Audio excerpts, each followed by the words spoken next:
मैं रेखा अग्निहोत्री आप सभी का स्वागत करती हूँ यूएनएन न्यूज टॉप 10 में। आइए देखते हैं आज की 10 बड़ी खबरें।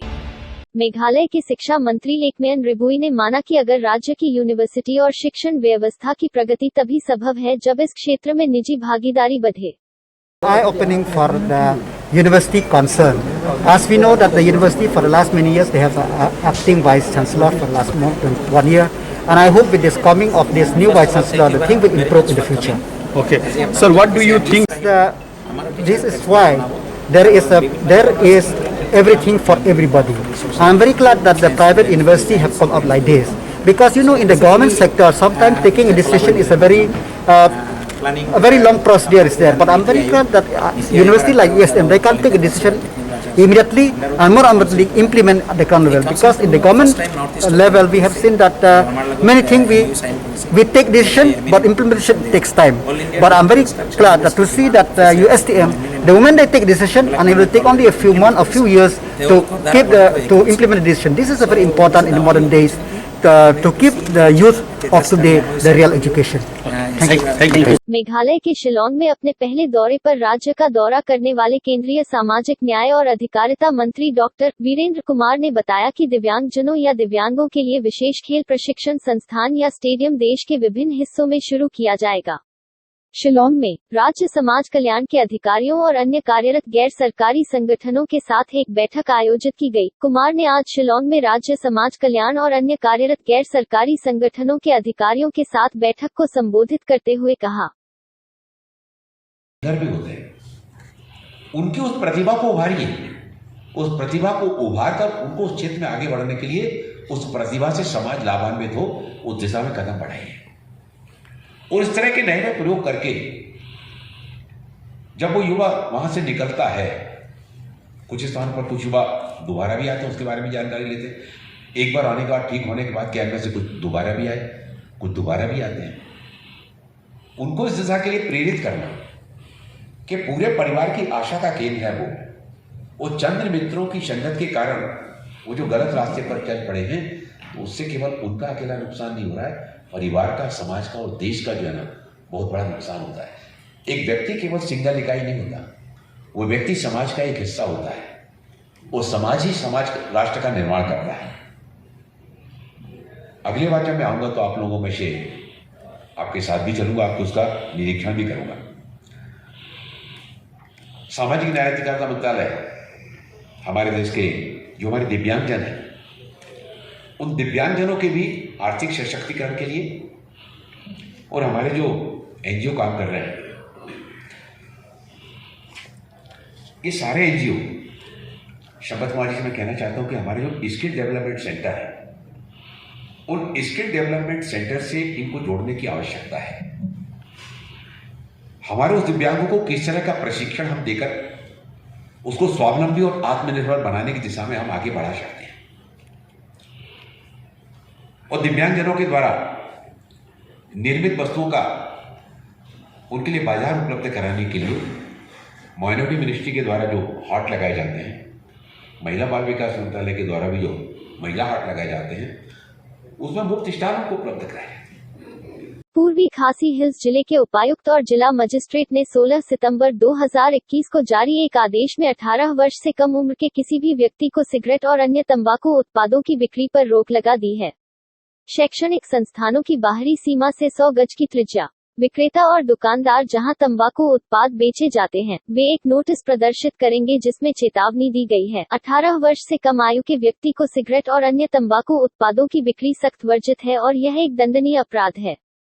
आदेश में यह भी कहा गया है कि शिक्षण संस्थानों के नजदीक तंबाकू उत्पादों की बिक्री न केवल भारत के माननीय सर्वोच्च न्यायालय के निर्देशों का उल्लंघन है, बल्कि यह बच्चों में इन उत्पादों की खपत को प्रभावित और सामान्य करता है, जिससे बाद के वर्षों में व्यसन के मुद्दे और लोगों के स्वास्थ्य और कल्याण पर प्रतिकूल प्रभाव डालते हैं। सूचना प्रौद्योगिकी और संचार (आईटी और सी) विभाग मेघालय ने आज योजना भवन सभागार शिलांग में आयोजित एक कार्यक्रम में एमबीओएसई, सीबीएसई, आईसीएसई और आईएससी की कक्षा 10 और 12 की बोर्ड परीक्षा 2020 में उत्कृष्ट प्रदर्शन करने वाले मेधावी छात्रों को लैपटॉप सौंपे।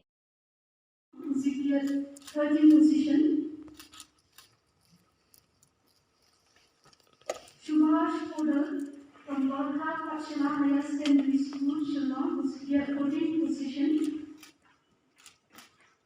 Ardhari Bhavan Krishnanandam, Church of God Ecclesia, Secondary School, Shillong, who secured 19th position. Nilanjana Das from private institution, who secured 19th position. To run this great seat. Of course, media officer also from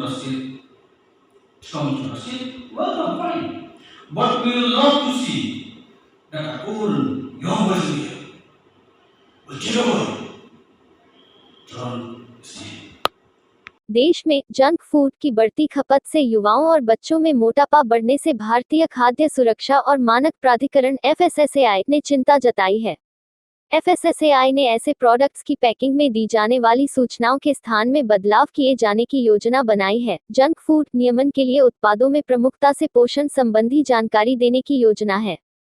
FSSAI के CEO Arun Singhal ने सोमवार को कहा कि उपभोक्ताओं को स्वस्थ भोजन विकल्प चुनने में मदद करने के लिए पैकेज खाद्य पदार्थों पर फ्रंट ऑफ पैकेज फॉप लेबलिंग शुरू करने की योजना है, यानी उत्पाद की पोषण संबंधी जानकारी को उत्पाद पैकिंग में प्रमुखता के साथ एकदम सामने प्रकाशित करने की योजना है।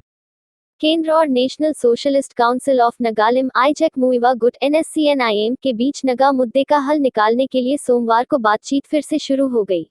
नागालैंड के दीमापुर में एक नए दौर की शांति वार्ता हुई, जिसमें इंटेलिजेंस ब्यूरो IB के पूर्व विशेष निदेशक AK मिश्रा ने विद्रोही संगठन के मुख्य वार्ताकार और महासचिव थुइंगलैंग मुइवा से मुलाकात की। मिश्रा ने पिछले वार्ताकार RN रवि की जगह ली। NSCNIM नेता RH राइजिंग ने दीमापुर में स्थानीय मीडिया को बताया कि कोविड-19 महामारी के बाद बातचीत फिर से शुरू हो गई है। उन्होंने आगे कहा कि केंद्र और NSCNIM के बीच फ्रेमवर्क समझौते के आधार पर सब कुछ शुरू किया जाना चाहिए, जिस पर 2015 में नई दिल्ली में प्रधानमंत्री नरेंद्र मोदी की उपस्थिति में हस्ताक्षर किए गए थे। असम में इस साल हुए विधानसभा चुनावों के दौरान बीजेपी ने संकल्प पत्र में लव जिहाद के साथ ही लैंड जिहाद का मुद्दा भी शामिल किया था। खुद गृहमंत्री अमित शाह ने चुनावी रैली में इसके खिलाफ कानून लाने की बात कही थी। अब हेमंत बिस्वा शर्मा की अगुवाई में इस दिशा में काम भी शुरू हो गया है। पुलिस ने अभियान चलाकर जमीन के दलालों के खिलाफ कार्रवाई की है। मुख्यमंत्री हिमांता बिस्वा शर्मा ने ट्विटर पर इसकी जानकारी देते हुए बताया, असम पुलिस ने अभियान के तहत जमीन के 453 दलालों को पकड़ा है। दलाल राज को खत्म करना हमारा संकल्प है। राजस्व दफ्तर में बैठकर दलाली और बिचौलिए के काम के जरिए आम लोगों को परेशान करने का काला खेल समाप्त होना चाहिए। ऐसे काम के खिलाफ हमारा काम लगातार जारी रहेगा। मुख्यमंत्री हिमांता बिस्वा शर्मा ने ट्विटर पर इसकी जानकारी देते हुए बताया, असम पुलिस ने अभियान के तहत जमीन के 453 दलालों को पकड़ा है। दलाल राज को खत्म करना हमारा संकल्प है। राजस्व दफ्तर में बैठकर दलाली और बिचौलिए के काम के जरिए आम लोगों को परेशान करने का काला खेल समाप्त होना चाहिए। ऐसे काम के खिलाफ हमारा काम लगातार जारी रहेगा। दिल्ली पुलिस की स्पेशल सेल ने मणिपुर के प्रतिबंधित उग्रवादी संगठन कुकी नेशनल फ्रंट के स्वयंभू व कमांडर इन चीफ मंगखोलम किपचेन उर्फ डेविड किपचेन को दिल्ली के द्वारका से गिरफ्तार किया है। मणिपुर पुलिस की सूचना पर उसे रविवार को दबोच लिया गया। इसके खिलाफ मणिपुर के विभिन्न थानों में पुलिसकर्मियों से हथियार छीनने, लूटपाट, फिरौती के लिए अपहरण, फायरिंग, रंगदारी, डकैती आदि के 40 से ज्यादा मामले दर्ज हैं। 2018 में उसने अपने गांव के KNF कैडर में आया और फिर बदमाशों के साथ मिलकर रंगदारी, लूटपाट व डकैती आदि आपराधिक वारदात करने लगा। मणिपुर का कुख्यात अपराधी बन जाने के बाद उसने जून 2020 में उग्रवादियों का अपना नया संगठन बना लिया और पुलिसकर्मियों से हथियार छीनने, फिरौती के लिए अपहरण, उगाही आदि संगीन आपराधिक वारदात करने लगा। DCP special cell Pramod Singh Kushwaha के मुताबिक मंगखोलम मणिपुर के जिला कंगपोकपी का रहने वाला है। इसके पास मणिपुर में सशस्त्र उग्रवादियों का बड़ा नेटवर्क है। वह इन दिनों मणिपुर में सड़कों व अन्य प्रतिष्ठानों के निर्माण में शामिल एक कंपनी के कर्मचारियों को फिरौती के लिए अपहरण करने की साजिश रच रहा था।